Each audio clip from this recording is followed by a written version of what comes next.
Hola, ¿cómo están? Bienvenidos a la 21ª clase de Fisiología en el canal MEDICI. Mi nombre es Eduardo Paiva y vamos a hablar sobre el electrocardiograma normal.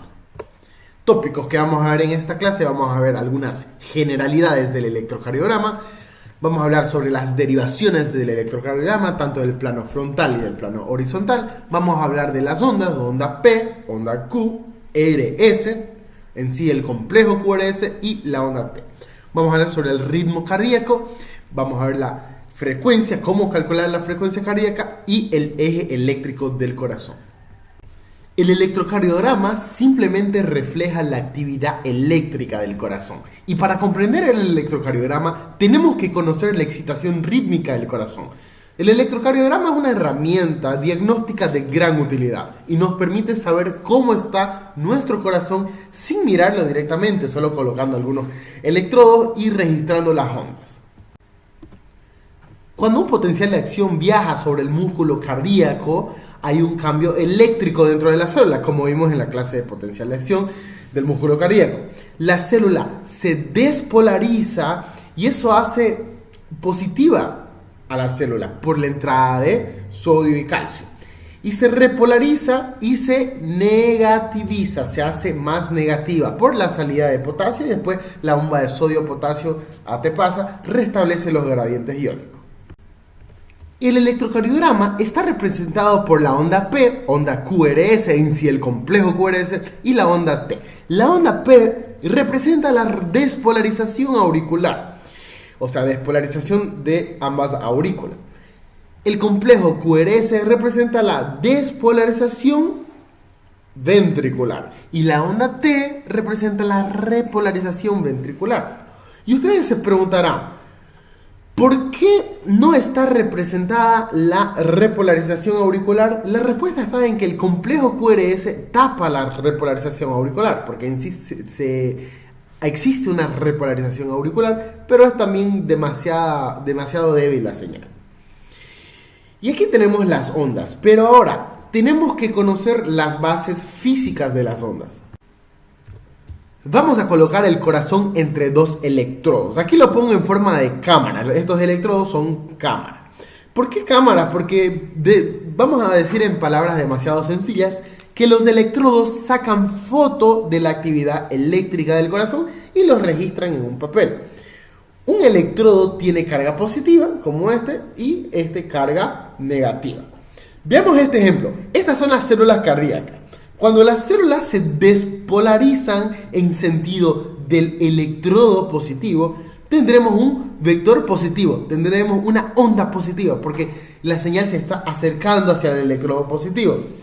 Y el vector será negativo cuando esta despolarización, esta señal, se aleje del electrodo positivo.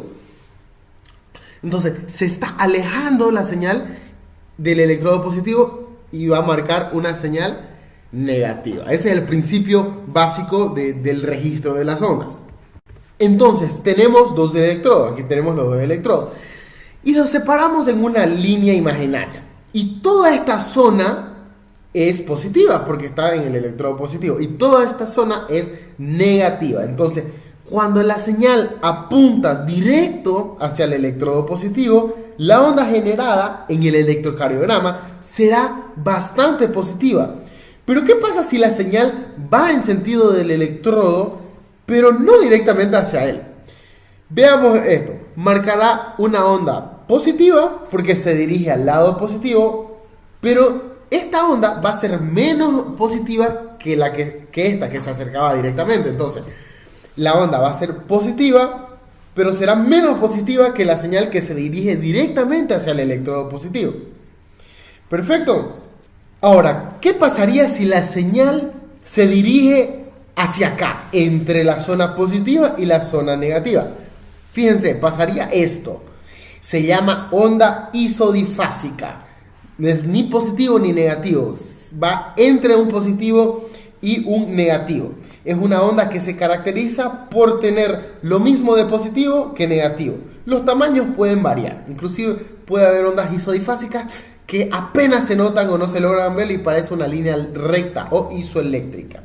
Y veamos aquí que la señal ahora se dirige hacia el lado negativo, aunque no directamente hacia el electrodo negativo. Entonces, como se está dirigiendo al lado negativo, tendremos una onda negativa. Pero si la señal se va hacia el electrodo negativo directamente, va a pasar esto.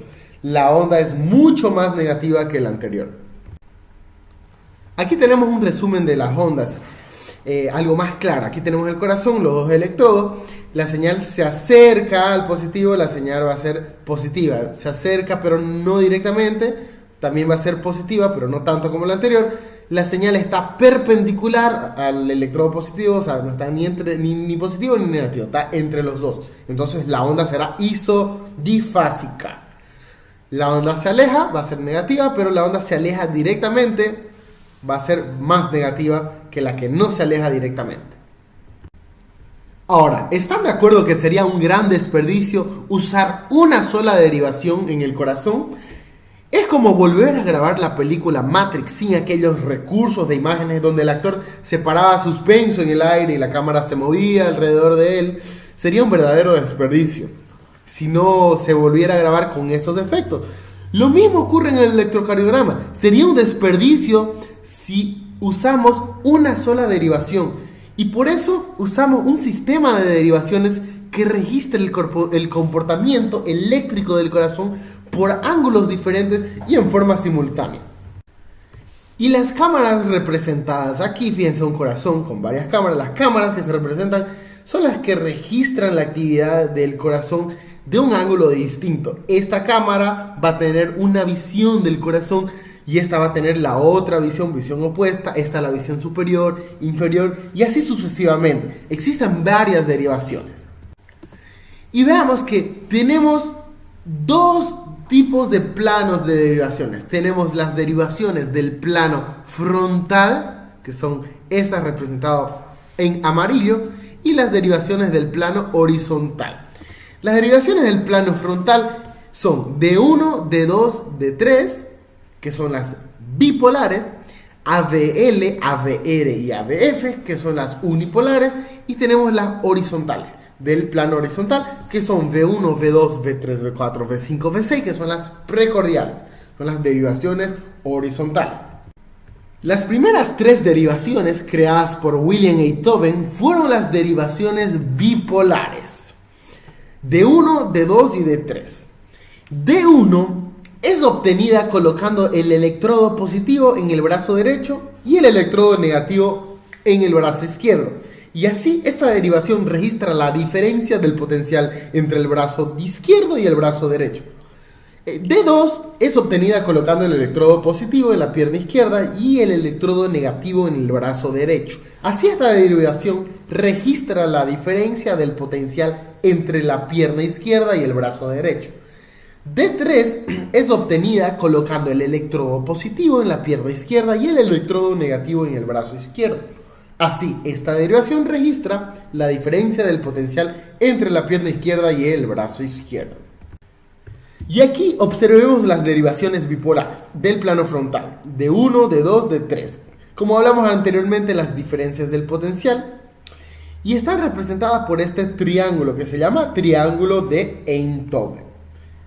Y veamos esta imagen que la señal eléctrica del corazón está yendo como hacia la izquierda, si lo vemos a la persona de frente, y no es difícil interpretar las ondas. Fíjense que en D1, como el brazo izquierdo es el positivo, y la señal se dirige, fíjense dónde está yendo la señal se dirige hacia el brazo izquierdo, la onda, como el brazo izquierdo es positivo, se está acercando hacia el electrodo positivo, entonces la onda será positiva.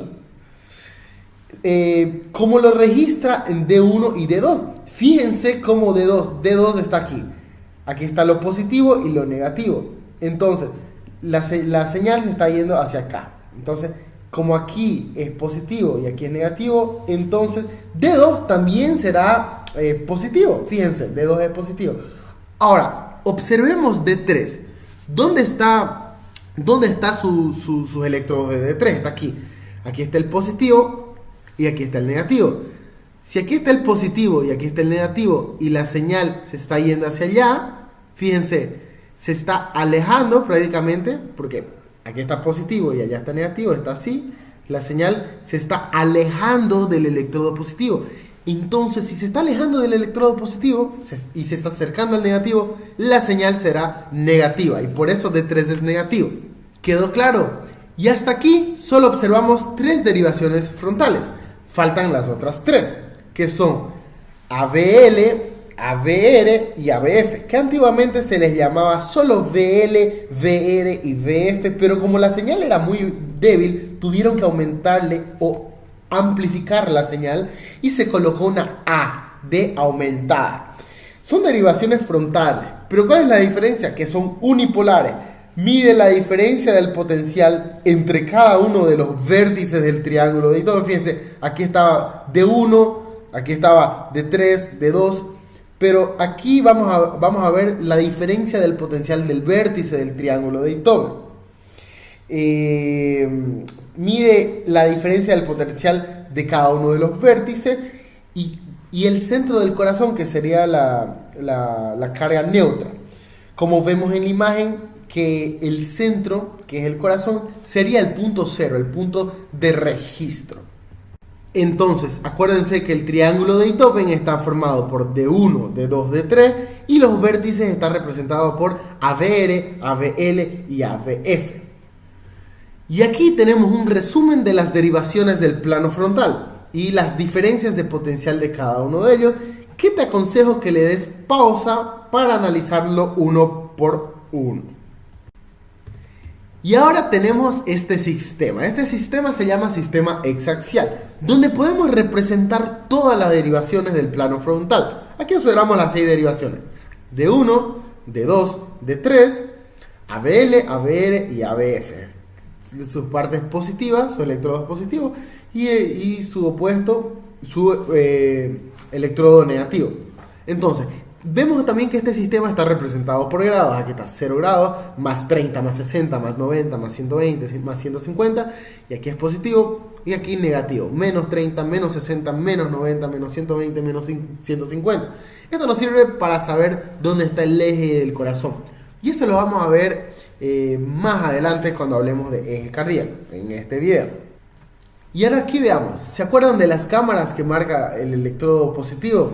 Fijémonos que el electrodo positivo de D1 está aquí, de D2 está aquí, su positivo, aquí es su negativo, de D3, aquí está su positivo, aquí está su negativo, de AVL, aquí estaba, ¿se acuerdan, no? AVL es su positivo, AVR, aquí está su positivo, y AVF, aquí estaría su positivo. Entonces, fijémonos que la señal, esta señal, está yendo hacia la izquierda, si nos fijamos mirándolo de frente, y un poquito hacia abajo. Entonces está yendo hacia la izquierda y hacia abajo.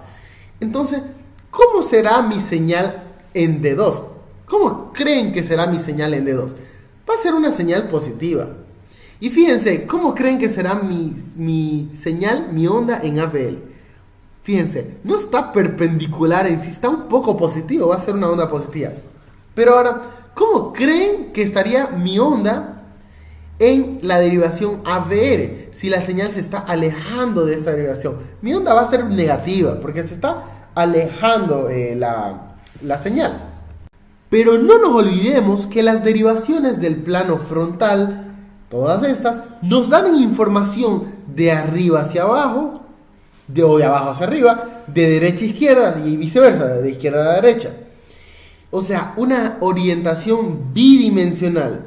Y no nos informan en sentido antero-posterior, o sea, no nos informan si la señal va de atrás hacia adelante. Solo podemos ver si la señal va de arriba hacia abajo o de izquierda a derecha, o de derecha a izquierda, pero no nos va a dar información si la señal eléctrica va de atrás hacia adelante o de adelante hacia atrás. ¿Entienden? Y para eso existe otras derivaciones, y son las derivaciones del plano horizontal, ya que mide o registra la diferencia del potencial entre los electrodos positivos colocados a lo largo del tórax. Fíjense, aquí tenemos V1, V2, V3, V4, V5, V6. Esta es una vista superior. Hicimos un corte transversal a un tórax y aquí tenemos el corazón. Aurículas, aurícula derecha, aurícula izquierda, ventrículo derecho y ventrículo izquierdo. Y las derivaciones del plano horizontal, o también llamadas derivaciones precordiales. Y aquí tenemos una imagen bastante clara donde vemos la aurícula derecha, el ventrículo derecho, el ventrículo izquierdo. Aquí está el septum interventricular que separa los dos ventrículos. Y tenemos las derivaciones septales. Entonces, las derivaciones septales que corresponden a V1 y V2 son derivaciones septales. Tenemos las derivaciones medias, también llamadas derivaciones anteriores, que son V3 y V4, y las derivaciones laterales que corresponden a V5 y V6. Y ahora, ¿dónde se colocan los electrodos de las derivaciones precordiales? De la siguiente manera. V1, cuarto espacio intercostal, línea media para esternal derecha, aquí. Línea media para esternal derecho. V2, también cuarto espacio intercostal, pero línea media para esternal izquierda. V4, quinto espacio intercostal, línea media clavicular izquierda. Y V3 es entre V2 y V4. V3, por eso lo dejé de último. V5, quinto espacio intercostal, línea axilar anterior izquierda. Y V6, quinto espacio intercostal, línea axilar media izquierda. También existen otras derivaciones que comúnmente no son muy utilizadas, como las precordiales derechas, que son utilizadas para tener una información precisa del ventrículo derecho. Y lo único que hay que hacer aquí es invertir los electrodos. O sea, en vez de poner V1, V2, V3, V4, V5 y V6 del lado izquierdo, lo ponemos del lado derecho. Por eso tiene la R de right, que es derecho en inglés. Y estas derivaciones en la práctica comúnmente no son muy utilizadas. Específicamente los cardiólogos lo usan. ¿Para qué? Para tener una información precisa sobre un infarto de ventrículo derecho. También tenemos las derivaciones precordiales posteriores, que simplemente son una continuación de las precordiales. O sea, continúa a V6. Fíjense, aquí está V6, aquí continúa. Entonces tenemos la última que era V6, ¿se acuerdan, no? Y aquí tenemos V7, V8 y V9. Son derivaciones precordiales posteriores. Y sirven para tener una información precisa de la pared posterior del corazón. Y son usadas bastante para el diagnóstico de infarto de pared posterior del corazón. Vamos a ver ahora las derivaciones y las paredes del corazón. O sea, ¿qué derivación puedo mirar para tener una información precisa de la pared? Por ejemplo, pared inferior. Si yo observo en la derivación D2, D3 y ABF, voy a tener información eléctrica del corazón de la pared inferior. Acuérdense el sistema axial. ¿Cómo era D2? Era así, a esta dirección, ABF y D3. Entonces voy a tener información de la pared inferior. De la pared lateral alta, D1 y ABL. Acuérdense, D1 y ABL, sistema axial. Ahora, en la pared septal, V1, V2, ya son precordiales. Anterior, V3 y V4. Pared lateral, V5, V6. Pared posterior, V7 y V8, que es la continuación de V6, las posteriores. Y del ventrículo derecho, para tener información precisa, V3 y V4 del lado derecho, de las precordiales derechas. Aunque en la práctica, como no se usan estas precordiales del lado derecho, la derivación más precisa que voy a tener yo para el ventrículo derecho es la V1. Ejemplo, en casos de infarto de ventrículo derecho, se observa V1 y V2. Ahora, ¿qué pasa si yo quiero observar, tengo un infarto en la pared anterior y antero-inferior? Un ejemplo, antero-inferior. Entonces, yo tengo un infarto, tengo las alteraciones del infarto, el supradesnivel, que lo vamos a ver en la clase de infarto. Yo tengo una alteración en V3, V4, D2, D3 y ABF. Significa que mi infarto va a ser en la pared antero-inferior, porque combino anterior con inferior. Y así de simple, vemos las alteraciones de las paredes en estas derivaciones. Perfecto. Vamos a ver ahora los parámetros del papel y registro del electrocardiograma. En el electrocardiograma registramos dos cosas: voltaje y tiempo. Y representamos las diferencias del potencial de acción que ocurren a lo largo de un ciclo cardíaco. Notamos que el papel utilizado en el electrocardiograma tiene varios cuadraditos. Tenemos un cuadrado grande y varios cuadraditos dentro de ese cuadrado. Vamos a darle un zoom y aquí vemos 4 cuadrados grandes. Cada cuadrado grande tiene 5 cuadraditos chicos por 5 cuadraditos chicos. 5 por 5. En total, 25 cuadraditos pequeños. Veamos que el voltaje de cada cuadradito pequeño, vamos a hablar del voltaje. El voltaje de cada cuadradito pequeño es de 0,1 milivoltio. Como hay 5 en cada cuadrado grande y es 0,1 milivoltio, entonces 2 cuadrados grandes, que significan 10 cuadraditos chicos, van a formar 1 milivoltio. Y ahora, el tiempo en que recorre cada cuadradito pequeño, ahora estamos hablando de tiempo, es de 0,04 segundos. Y en un cuadrado grande tenemos 0,20 segundos, o aquí podemos decir 200 milisegundos, que es lo mismo. Y vamos a ver que 5 cuadraditos tienen 0,20 segundos, o 0,04 tiene un cuadradito chico. ¿Quedó claro? Ahora, tenemos aquí tiempo por voltaje. Aquí están los valores. El tiempo por el voltaje. Tiempo es así y voltaje es así. Ahora, esto solo ocurre a una velocidad del papel, o sea, un patrón de registro de 25 milímetros por segundo. O sea, en un segundo pasan 25 milímetros. Y este patrón de 25 milímetros por segundo es el más utilizado.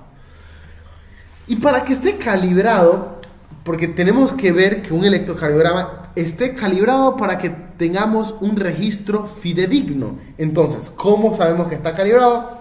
Por esto. Aquí tenemos el patrón de calibramiento, donde tenemos una onda. Fijémonos que esta onda equivale a 2 cuadrados grandes. Fíjense, tenemos 2 cuadrados grandes, y con esto sabemos que el electrocardiograma está calibrado y está listo para usarse. Tenemos un registro fidedigno de las ondas. Entonces el electrocardiograma interpreta la actividad eléctrica del corazón, y en ella observaremos 3 cosas: ondas, segmentos e intervalos. En las ondas vamos a ver 3 cosas: la amplitud, o sea, la altura de la onda; la duración, o sea, la largura; y la polaridad, o sea, si es positivo, negativo, isoeléctrico, o sea, línea recta, o isodifásico, como vemos, positivo y negativo, de la misma amplitud, el positivo con el negativo. Ahora, otra cosa que observaremos son segmentos. Los segmentos representan momentos en que no existe diferencia de potencial de acción, o sea, no hay voltaje. Por tanto, las líneas son isoeléctricas, son rectas. Perfecto. Y por último observamos los intervalos. Vamos a ver los intervalos. ¿Y qué son los intervalos? Son combinaciones específicas de ondas y segmentos. O sea, tenemos una onda con una amplitud, duración y polaridad, y tenemos un segmento isoeléctrico y una línea recta, y combinaciones específicas que vamos a ver en el electrocardiograma son intervalos. Vamos a ver aquí las ondas, los intervalos y los segmentos. Vamos a ver, aquí tenemos la onda P, la onda Q, la onda R, la onda S, el complejo QRS, tenemos la onda T, tenemos el segmento PR, acuérdense, una línea isoeléctrica entre el P y el complejo QRS, tenemos el segmento ST, una línea isoeléctrica de la onda S y la onda T, tenemos el intervalo PR, que ya es la combinación de la onda P y el segmento PR. Tenemos el intervalo RR, que es de una onda R a otra onda R, el intervalo QT, de una onda Q hasta la T, junto con los segmentos, la combinación de ondas y segmentos. Y eso vamos a verlo uno por uno. Vamos a empezar con la onda P.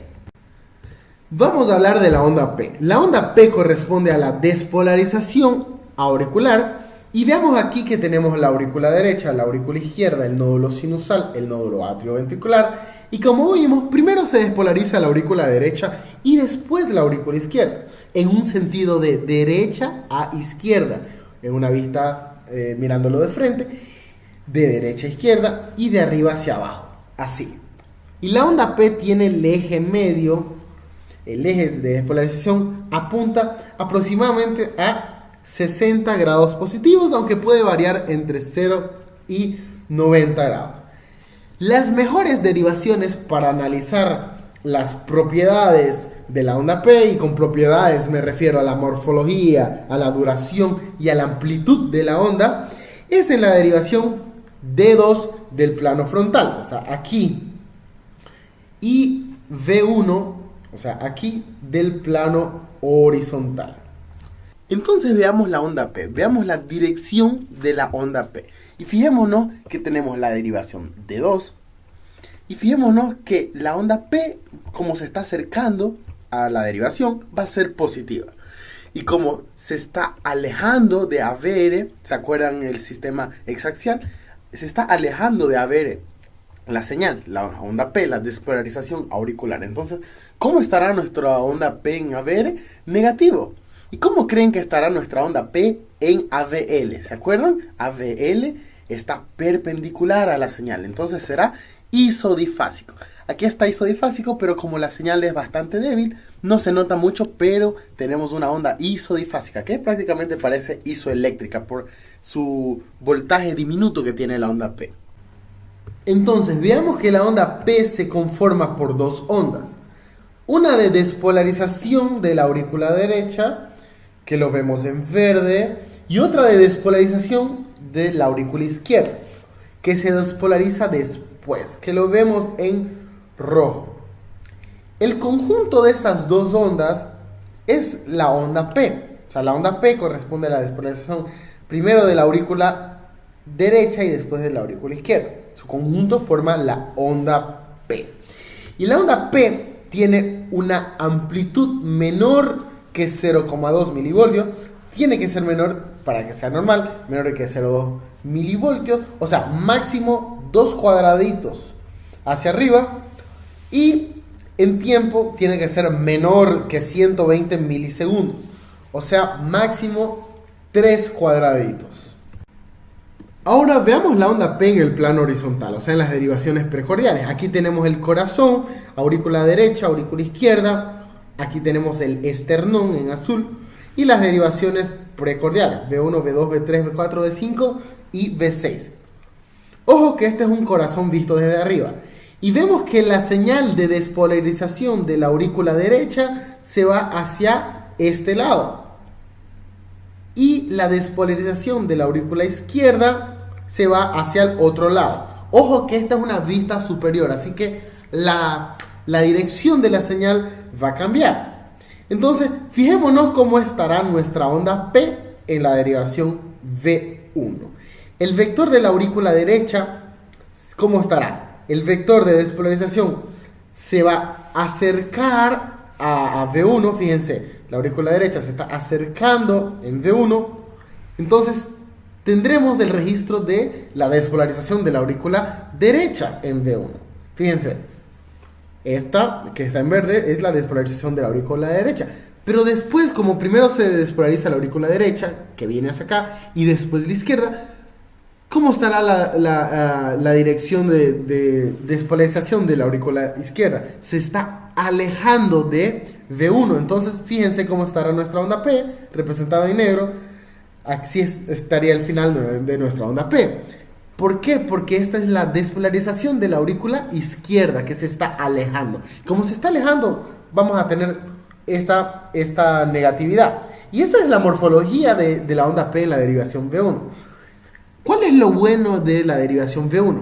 Que en la derivación V1 podemos ver alteraciones de las ondas P. de la aurícula derecha y de la aurícula izquierda. Un ejemplo, si tenemos un crecimiento del ventrículo, de la aurícula derecha, perdón, ¿cómo estará el comienzo de la onda P en el V1? Estará mayor. Y si tenemos un crecimiento, una alteración en la aurícula izquierda, ¿cómo estará nuestro V1? Estaría así, pero la parte que sería esta en negro estaría mucho más negativa, porque tendríamos un crecimiento. Y así, y es bueno observarlo en V1 porque se ve perfectamente la despolarización tanto de la aurícula derecha como de la aurícula izquierda. Y por eso lo tomamos como derivación V1, la de precordial, porque es la más fidedigna que nos va a dar información sobre la onda P. Perfecto. Ahora veamos el intervalo y segmento PR. El segmento PR representa la conducción a través del nódulo sinusal, haz de His y fibra de Purkinje. Y es importante este segmento porque cuando tengamos algunas alteraciones como la pericarditis, el segmento PR lo veremos así, infradesnivelado. Así. Y el segmento ST supradesnivelado también, pero lo que nos interesa ahorita es el ST. Fíjense, es importante para detectar alteraciones como en la pericarditis, se hará hacia abajo, se llama infradesnivelado. Ahora, tenemos el intervalo PR, que, acuérdense, el intervalo es la suma de una onda con un segmento. Entonces el intervalo PR es la suma de la onda P y el segmento PR. Y tiene una duración normal entre 120 a 200 milisegundos. Este intervalo nos sirve para saber cómo está nuestra conducción atrioventricular. Ahora, si el intervalo dura más que 200 milisegundos, sospecharemos de un bloqueo atrioventricular de primer grado. Como vemos en la imagen, la duración del intervalo PR es mayor que 200 milisegundos. Aquí vemos aproximadamente 7 cuadraditos pequeños. Como cada cuadradito pequeño equivale a 40 milisegundos, en total tenemos 280 milisegundos. Y sospecharemos del bloqueo cuando sea mayor que 200. Pero eso lo vamos a ver en clases de alteraciones, del bloqueo atrioventricular. Ahora, si el intervalo PR es menor que 120, sospecharemos entonces de una preexcitación ventricular, de una reentrada, como vemos aquí. Fíjense, la típica, esto se llama onda delta, se llama síndrome de Wolff-Parkinson-White, que lo veremos en clases de alteraciones. Y fíjense cómo está nuestro intervalo PR, está 2 cuadraditos, o sea, cada uno sale 40 milisegundos, está 80 milisegundos, está bastante bajo el tiempo. El complejo QRS corresponde a la despolarización ventricular. Aquí, QRS. Y tiene un eje medio entre menos 30 a más 90 grados. Menos 30 a más 90 grados. Ahora, cada onda del complejo QRS significa la despolarización de una parte de los ventrículos. Tenemos la onda Q, que corresponde a la despolarización del tabique interventricular. Tenemos la onda R, que corresponde a la despolarización de toda la masa ventricular, que se da más por el ventrículo izquierdo, ya que tiene más masa. Acuérdense, el ventrículo izquierdo es más grueso, tanto porque tiene que vencer las presiones de todo el cuerpo. En cambio, el ventrículo derecho solo vence las presiones del pulmón, que son mucho menos que la presión de todo el cuerpo, el sistémico, que son de 80 milímetros de mercurio. Y de los pulmones son de tan solo 8 milímetros de mercurio. Ahora, la onda S, vamos a ver que representa o corresponde a la despolarización de la base del corazón, o sea, toda la parte de abajo. Pero, ¿cómo son definidas las ondas QRS? La onda Q es la primera onda negativa. La onda R es la primera onda positiva del complejo. La onda S es una onda negativa que viene seguida de una onda R. O sea, primero viene la onda R y después vemos una onda negativa después de la positiva, y esa es la onda S. Y en casos patológicos existe una segunda onda positiva, que es la R', así se representa, R' o R mellada. Y seguida de esta segunda R viene también, si existe una deflexión, una onda negativa, la onda S, que es la onda negativa seguida a una onda R'. Como vemos aquí, aquí tenemos la primera onda R, aquí tenemos la S y aquí la segunda R o R'. Aquí tenemos otros tipos de morfología y aquí tenemos R, S, la R' y la S, ¿no? O S' también, que es la seguida de la otra R. Esto es en caso patológico. Se ve en bloqueo de rama. Cuando primero hay un bloqueo de la rama del Higgs y primero se despolariza un ventrículo y después del otro. Y es por eso que dos ondas. Perfecto. Y aquí tenemos un QRS. Fíjense, este es el complejo que normalmente se ve en D2, pero tenemos varios tipos. Aquí tenemos solo un QR, fíjense, Q, primera negativa, y R. Aquí tenemos una RS, aquí RS, aquí una R pura, porque solo hay una onda positiva. Y ahora veamos que cuando solo tenemos una onda negativa, se le llama QS. Así de simple, si vemos una onda negativa, se le llama QS. Y esta vemos una QR, porque hay la Q, la primera negativa, y después positiva, QR. Y aquí tenemos la famosa RS y R'. Y si hubiera una deflexión negativa, RS, R' y S'. Perfecto. La duración normal del complejo QRS es entre 100 y 120 milisegundos. Cuando es mayor la duración que 120 milisegundos o menor que 100, el paciente tiene una patología, el corazón está enfermo. Ahora, la amplitud mínima, o sea, la altura de la onda mínima que tiene que tener en el plano frontal es de 5 milímetros y en el plano horizontal, o sea, en las precordiales, es de 8 milímetros. Ahora, ojo, si en todas las derivaciones el complejo QRS es menor que estas medidas, en todas es menor, tenemos que asociar a varias patologías como el derrame pericárdico, el enfisema pulmonar, el hipotiroidismo, nos puede dar una amplitud menor que esto. Entonces, por eso es importante ver la amplitud, porque podemos diagnosticar patologías con el electrocardiograma. Ahora vamos a ver hacia dónde se dirigen los vectores del complejo QRS, la señal hacia dónde se dirige en cada onda, en la onda Q, R y S. Y aquí tenemos de ejemplo la derivación de 2. Entonces vamos a tener aquí las ondas. Fijémonos la onda Q. La onda Q, acuérdense, es la despolarización del tabique.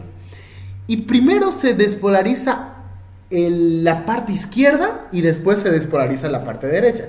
Y es por eso que tenemos una señal de despolarización de izquierda a derecha. Y fíjense hacia dónde se dirige el vector. Tenemos aquí la línea imaginaria. Fíjense, se está alejando de la derivación. Como se está alejando un poquito. Casi, si fuera hacia acá sería isodifásico, pero se está alejando. Como se está alejando, tenemos una pequeña onda negativa.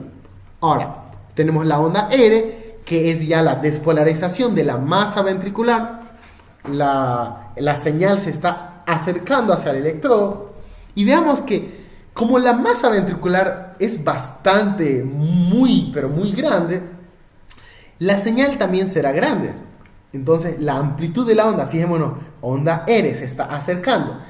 Y en la onda S, que es la despolarización de la base de los ventrículos, la señal se está alejando. Se está alejando, pero más que la onda Q. Se está alejando un poquito más negativo. Entonces tenemos esta onda, que es la onda S. Y ahora observémoslo desde las derivaciones precordiales, o sea, desde una vista horizontal. Veamos que aquí tenemos los ventrículos, ventrículo izquierdo, derecho, y vamos a tener esto. El vector de despolarización en sí del complejo. Y veamos aquí, analicemos V1. Fijémonos que V1, ¿dónde está? V1 está ubicado en esta posición, al lado más hacia la derecha. La despolarización del complejo va hacia este lado. Entonces, ¿cómo estaría V1? Fíjense, se está alejando la señal de V1, entonces tenemos una onda negativa en V1. Fíjense V2. ¿Cómo está V2? Está casi isodifásico, fíjense. Casi isodifásico. Un poquito más negativo, pero fíjense que la señal aquí está isodifásica porque está perpendicular. Y a V3 la señal ya se hace positiva, porque la señal de despolarización se está acercando. Ahora fíjense V4. V4 está bastante positivo, porque prácticamente la señal está yendo hacia V4 y V5. Fíjense V5. V5 es un poquito más positivo, porque está yendo más directo hacia la señal hacia V5. Pero V6, V6 es positivo, pero no tanto como V5, porque fíjense, la señal iba directo hacia V5 y V6 está ya un poquito más alejado, aunque sí, V6 es positivo porque se está acercando a la señal. Entonces, podemos decir que en las derivaciones precordiales el complejo QRS se va haciendo de negativo, negativo, isodifásico, positivo, positivo, positivo, se va haciendo positivo de V1 a V6, se va tornando positivo. Eso es lo normal. Ahora veamos el segmento ST. El segmento ST comienza al final del complejo QRS, en ese punto donde se llama punto J, hasta el comienzo de la onda T. En este punto, fíjense que esta es la despolarización ventricular. Aquí, después de la despolarización, la mayoría de las células ventriculares ya están despolarizadas e incluso iniciando el proceso de repolarización. Y es por eso que no genera diferencias de potenciales. Por tanto, la línea será isoeléctrica, una línea recta. Y este segmento es importante porque podemos ver patologías en este segmento, alteraciones en este segmento. Fíjense, alteraciones como infarto agudo de miocardio, como vemos en este ejemplo, y pericarditis también, que sufrimos un supradesnivel del ST. También tenemos otras alteraciones como síndrome de Brugada, más compleja, pero lo vamos a ver en alteraciones del electrocardiograma. Ahora hablemos de la onda T. La onda T corresponde a la repolarización ventricular y tiene un eje medio entre 0 y más 90 grados. Ahora nos vamos a preguntar si la despolarización ventricular es positiva, ¿la repolarización no debería ser negativa? O sea, ¿por qué la onda T es positiva y no negativa? Fijémonos algo lógico. Aquí tenemos las células ventriculares. Y esta es la derivación de 2. De ejemplo, solo un ejemplo. Fijémonos que cómo ocurre la despolarización en este sentido. Despolarización, despolarización, despolarización. Un ejemplo de la onda R. Fíjense, tenemos la onda R. Despolarización ventricular. Ahora, si se empezó a despolarizar por aquí, ¿no sería lógico que empiece a repolarizarse por el mismo lugar? O sea, sí, fíjense, se está repolarizando, negativo, negativo, o sea, se está volviendo el estado de reposo negativo, se repolarizó. Y si la señal negativa se acerca, ¿no debería ser negativa? Fíjense, la onda T debería ser negativa, pero no lo es. ¿Y por qué la onda T es positiva? Veamos este mecanismo. Aquí tenemos al endocardio, miocardio y epicardio. Aquí tenemos la irrigación coronaria. Acuérdense, tenemos las arterias coronarias que van de afuera hacia adentro. De epicardio van y se vuelven ramas penetrantes. Y aquí tenemos el endocardio. Acuérdense que en el endocardio viene el sistema de Purkinje y da la conducción, ¿no? Y se va a despolarizar de aquí, del endocardio, hacia el epicardio. Veamos eso. Vamos a tener una despolarización, fíjense, despolarizó, dio la señal al sistema de Purkinje. ¿Cómo está yendo la señal positiva? Fíjense, entrada de sodio calcio, despolarización, despolarización, y aquí tenemos la onda positiva, porque se está acercando hacia la derivación, que es de 2. ¿Qué pasa en este momento? Tenemos la sístole, la contracción ventricular, onda R. ¿Qué pasó aquí?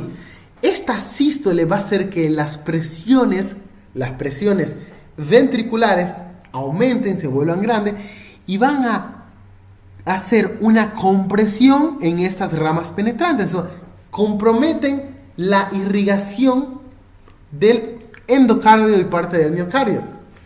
Hay una isquemia fisiológica en el endocardio y miocardio, que mejor la podríamos llamar hipoperfusión. Y esta isquemia o hipoperfusión, gracias a esta compresión en la sístole, va a ser una cosa. Como hay isquemia, como hay falta de flujo, va a haber un retraso de la repolarización. Y habiendo este retraso de la repolarización, si se retrasa la repolarización, ¿quién va a empezar a repolarizarse? El epicardio. Entonces vamos a ver, empezó a repolarizarse de epicardio, señal negativa, fíjense, la señal negativa se va hacia allá y se repolariza de epicardio a endocardio. Y como la señal negativa se está alejando de la derivación, por defecto la onda será positiva. Y es por eso que la onda T es positiva. Tenemos el intervalo RR, que es el intervalo que comprende entre dos complejos QRS y se mide de una onda R a otra onda R. Y es con este intervalo que medimos la frecuencia cardíaca, como veremos más adelante. Y ahora tenemos el intervalo QT, que comprende todo el proceso eléctrico ventricular y es la combinación del complejo QRS, segmento ST y onda T. Y las mejores derivaciones para observar este intervalo son D2 y V5. Y la duración no es mayor que 440 milisegundos. Y aquí tenemos un resumen de todo. Fijémonos, la despolarización auricular, onda P, despolarización del tabique interventricular, onda Q, despolarización de toda la masa ventricular, onda R, despolarización de la base del corazón, onda S, y la repolarización ventricular, onda T. Y aquí tenemos todas las ondas. Un resumen para que quede claro en qué dirección, qué vector va cada onda. Vamos a ver el ritmo. El ritmo de un corazón sano es sinusal, gracias al nódulo sinusal que manda sus impulsos. Pero existen ocasiones donde no hay un ritmo correcto, y esto se denomina arritmia, que significa sin ritmo, donde el ritmo ya no sería sinusal, sino sería arrítmico. Y hay varios tipos de arritmia, tacarritmia, bradarritmia, y entre otras, que lo vamos a ver en la clase de alteraciones electrocardiográficas. Y existen criterios para ver si el corazón está en ritmo sinusal. Y son las siguientes. La onda P tiene que estar positiva en D1 y D2. La onda P tiene que estar negativa en AVR. Y la onda P tiene que estar seguida de un complejo QRS. Y tiene que tener una frecuencia entre 60 y 100 latidos por minuto. Y tiene que tener un segmento PR y un intervalo RR equidistante. O sea, la distancia, fijémonos aquí, la distancia entre una onda R y otra onda R tiene que ser la misma en todos los intervalos RR. Y aquí tenemos claramente que es sinusal. Veamos este ejemplo. Este electrocardiograma. Tenemos una onda P positiva, aquí tenemos la onda P positiva en D1, positiva en D2, ¿dónde está AVR? Aquí fíjense, la onda P está negativa, hay una onda P seguida de un complejo QRS, la frecuencia cardíaca, si lo vamos a sacar más adelante, vamos a ver que es de 75 latidos por minuto, intervalo RR equidistante, fíjense, ¿no? Coincide, el tiempo entre un intervalo RR es el mismo que otro, y eso significa que el ritmo de este electrocardiograma es sinusal. La frecuencia cardíaca. ¿Qué es la frecuencia cardíaca? Son las veces que late el corazón en un minuto. Y hay dos formas de calcular la frecuencia cardíaca a través del electrocardiograma. La primera es buscar una onda R que esté en una línea de un cuadrado grande. Acuérdense, tenemos los cuadrados grandes y 5 cuadraditos pequeños dentro del cuadrado grande.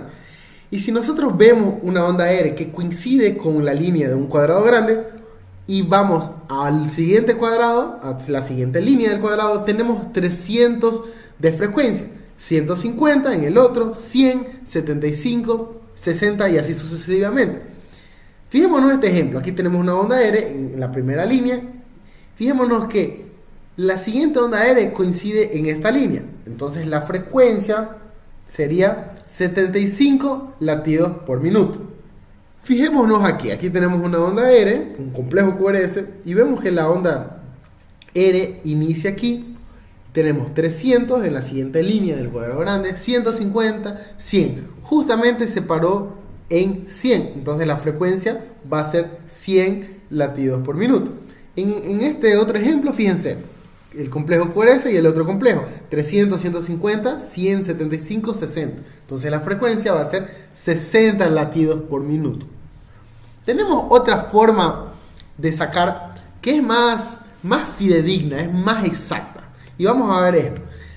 Vamos a dividir 1500 dividido entre el número de cuadraditos pequeños entre un intervalo RR. ¿Por qué 1500? Porque 1500 son los cuadraditos pequeños que transcurren en un minuto. Y es por eso que 1500. Veamos este ejemplo.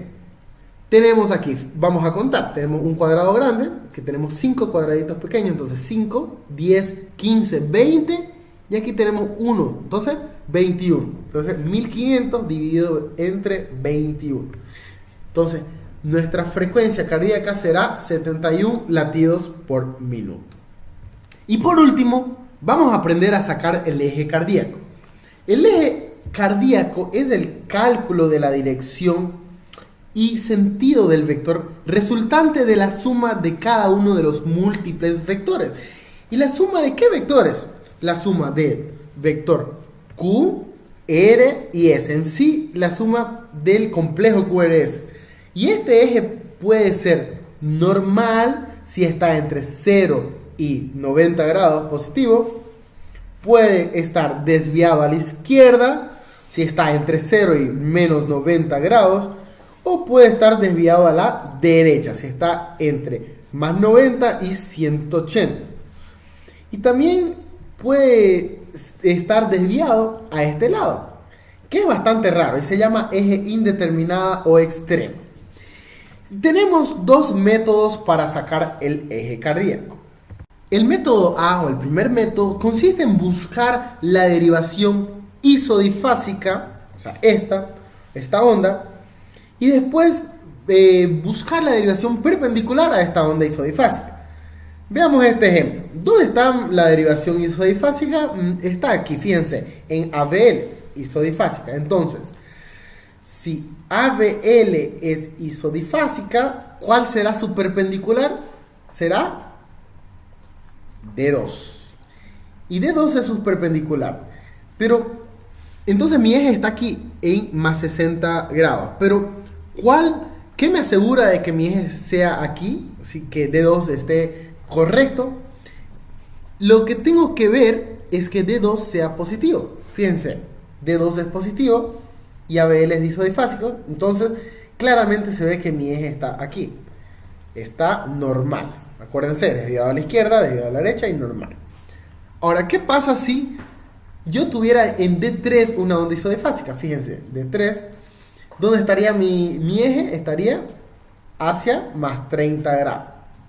Y tendría que asegurarme de que sea positivo todo esto, sea positivo D2, positivo D1. Obviamente ABR no iría a marcar positivo porque estamos hablando de la parte negativa de ABR, porque su parte positiva está aquí. Pero si D2 está positivo y D1 está positivo, entonces el eje está aquí en más 30, porque tenemos una onda isodifásica en D3. Y el método B, segundo método, necesitaremos ver el complejo QRS de D1 y ABF. Y este método es más exacto, más fidedigno. Fijémonos. Tenemos aquí la derivación D1 y ABF. Fijémonos que si la derivación D1 es positivo y ABF es positivo, fijémonos, como D1 es positivo, está toda esta parte positiva, ¿cierto? Fíjense, D1, todo esto es positivo, la mitad positiva. Y fijémonos que ABF es positivo, entonces tenemos toda esta mitad positiva. ¿Dónde es el cuadrante que coincide? Es este cuadrante. Entonces, el eje está normal. Fijémonos ahora. Ahora, D1, ¿cómo está aquí? Fijémonos. Está positivo. Entonces, como está positivo, tenemos toda la parte positiva. ¿Cómo está ABF? Está negativo. Entonces, si aquí es positivo y aquí es negativo, ¿dónde estará ABF? Está por aquí. ¿Cuál es el cuadrante común de D1 y ABF? Es este, porque es positivo en D1 y negativo en ABF. Ojo que es negativo aquí porque aquí está su polo positivo de ABF y aquí está su polo positivo de D1. Entonces D1 y lo negativo de ABF hacia ese lado. Ahora, ¿cómo estará aquí? Fijémonos. ¿Cómo está D1 aquí?